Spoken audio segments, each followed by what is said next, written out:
Retirement of a partner में और admission of a partner में सभी कुछ 80% पार्ट में ऑलमोस्ट सिमिलर होता है। डिफरेंस कहाँ पे आता है? 20% में। वहाँ एडमिशन के 2 ट्रांजैक्शन होते हैं और यहाँ रिटायरमेंट के 2 ट्रांजैक्शन होते हैं, जिसमें कि एक वैल्यूड गुडविल का ट्रांजैक्शन होता है और एक सेटलमेंट ऑफ अकाउंट का होता है। तो वैल्यूड गुडविल का मैंने आपको 2 मिनट्स कॉन्सेप्ट में बता दिया है शॉर्ट्स में, पहले ही आप उसको देख सकते हैं। और सेटलमेंट ऑफ अकाउंट कैसे होगा? तो अगर जर्नल करना है तो retiring partners capital account debit to जो भी एसेट्स दिया जाता है, कभी कभी रिटायरिंग पार्टनर को एक कंप्यूटर है बिजनेस में या फिर एक मशीनरी है तो दे दिया जाता है। तो retiring partners capital account debit जो उसका नाम रहेगा, टू एसेट जिस एसेट को दिया है उसका नाम, टू अगर कुछ कैश या बिजनेस में मान लीजिए बैलेंस शीट में कैश मेंटेन कर रहा है तो कैश लिखेंगे, बैंक मेंटेन कर रहा है तो बैंक लिखेंगे।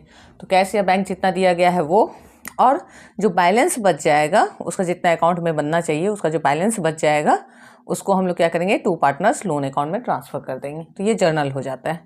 इसी को अगर कैपिटल अकाउंट में दिखाना हो हमें तो कैपिटल अकाउंट में हम लोग BORR बोर्ड कॉन्सेप्ट फॉलो करते हैं। जैसे एडमिशन में बोरा करते थे तो B for by balance BD, पहले BD लिखेंगे, फिर O फॉर ओल्ड रेशियो का जितना आइटम होता है जो कि एक्यूमुलेटेड प्रॉफिट और रिजर्व है, उसका भी मैंने शॉर्ट्स बनाया हुआ है, आप उसको रेफर कर सकते हैं।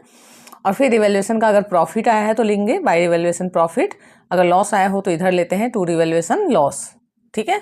उसके बाद जो उसका गुडविल शेयर उसको मिलना चाहिए जाते समय वो गेनिंग पार्टनर देते हैं। GP लिखा है मैंने, गेनिंग पार्टनर गुडविल शेयर वो मिलेगा।